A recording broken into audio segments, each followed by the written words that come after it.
Hey travelers, have you ever heard of Ipoh? Nestled in the state of Perak, Malaysia, this charming city is located about 200 kilometers north of Kuala Lumpur. If you take the electric train service, or ETS, it's just a smooth 2-hour ride from Kuala Lumpur, making it an easy and scenic getaway. Once a thriving tin mining town during the British colonial era, Ipoh has since transformed into a cultural and artistic hub. While tin mining activities have ceased, the city's rich history still echoes through its streets, shophouses, and landmarks. Today, we're diving deep into Ipoh's hidden gems, from its famous street murals to its legendary coffee culture. So grab your favorite drink and let's explore this incredible city together. The ETS is hands down the best way to travel from Kuala Lumpur to Ipoh. It's fast, comfortable, and offers stunning views of Malaysia's countryside. Plus, it's way more convenient than driving or taking a bus, especially if you want to avoid traffic. And while Ipoh does have an airport, it's relatively small and only handles smaller aircraft. When you arrive in Ipoh, the first thing you'll notice is how calm everything feels. Ipoh has this chill vibe that makes you want to stay forever. Locals joke that it's the ultimate retirement spot, and they're not wrong. It's affordable, peaceful, and full of nostalgia. Walking around, you'll feel like you're stepped back into Malaysia in the 1970s and 80s. And speaking of nostalgia, did you know that Ipoh was once the heart of Malaysia's tin mining industry? Back in the day, it was one of the wealthiest towns in the country, thanks to its rich deposits of tin ore.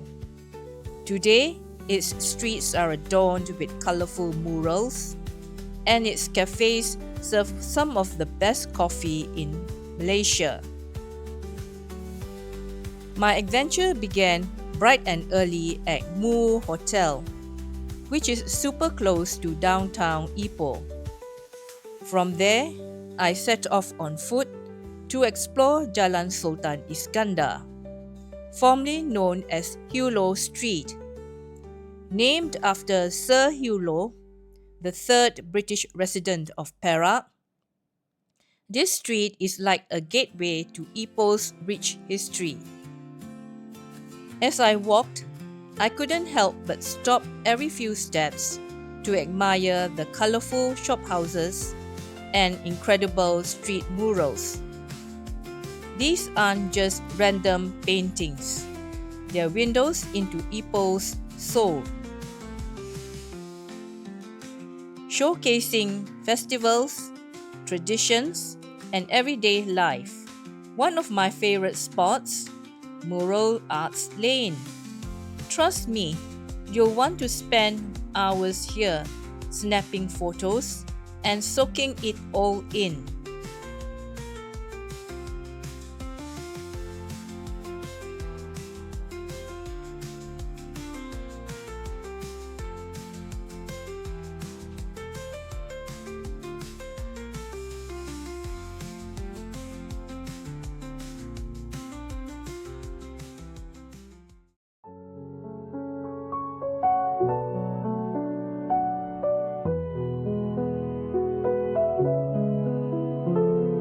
Down in the valley where the Keita flows, a town was built where the tin once glowed.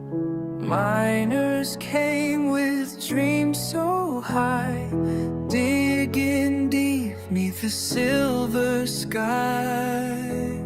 Oh, Ipoh town, where history stays, from the old tin mines to the modern days.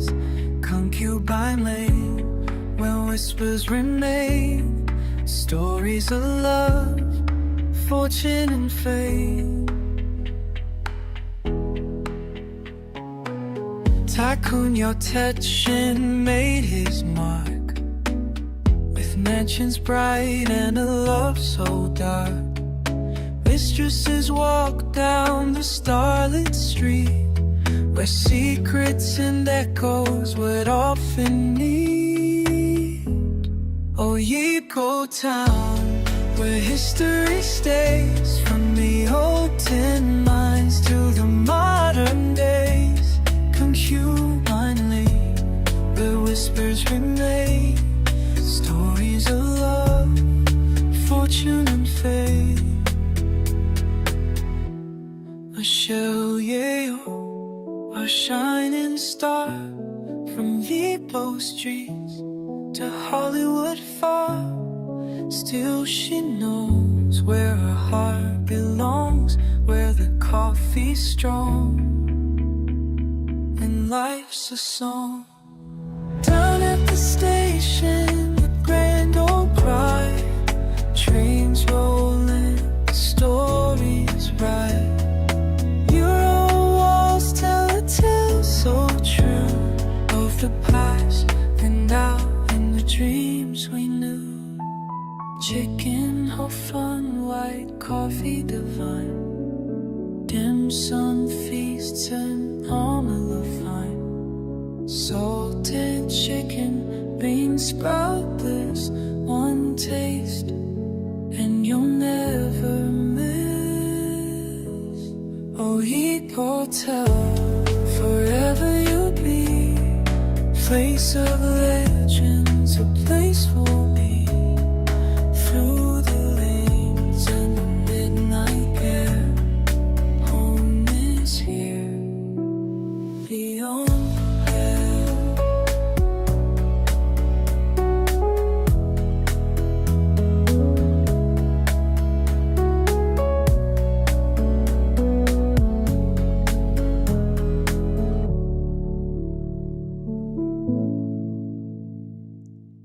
But the real highlight, the infamous Concubine Lanes. Yes, there are 3 of them. Located near the old town, these lanes were once home to the mistresses of Yao Tet-shin, one of Ipoh's wealthiest tin mining tycoons. Legend has it that he had 8 wives and 17 sons. And to keep everyone happy, he built 3 separate concubine lanes. Each wife was given 10 shop lots for rental income. A pretty generous arrangement, don't you think? Concubine Lane 1 is the most famous of the trio. Located between Jalan Panglima and Jalan Market. It's a lively stretch filled with quirky stalls selling snacks, souvenirs and trinkets.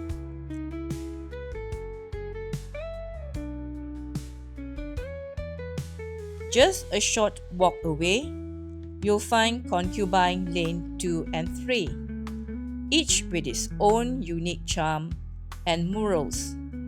Whether you're admiring the artwork or browsing the stalls, these lanes are a must-visit when you're in Ipoh.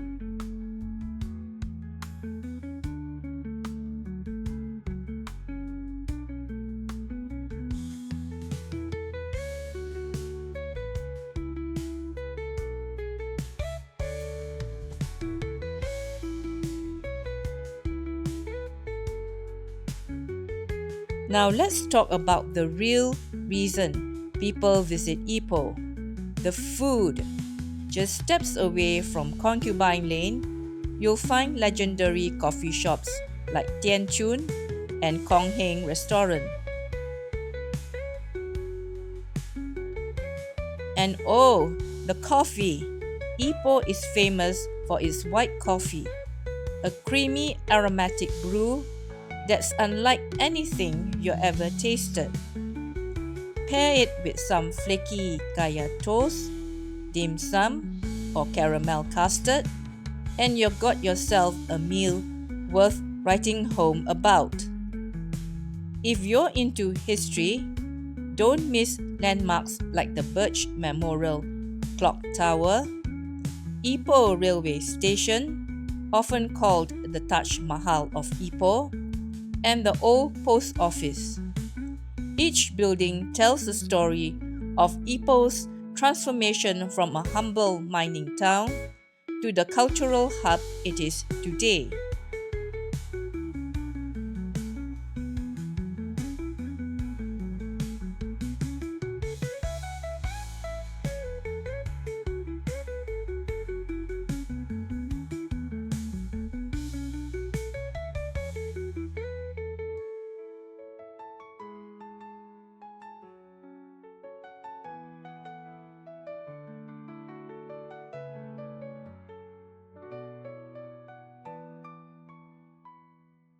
After soaking in all the history and art of Ipoh's old town, I decided it was time to head back to my hotel in the new town.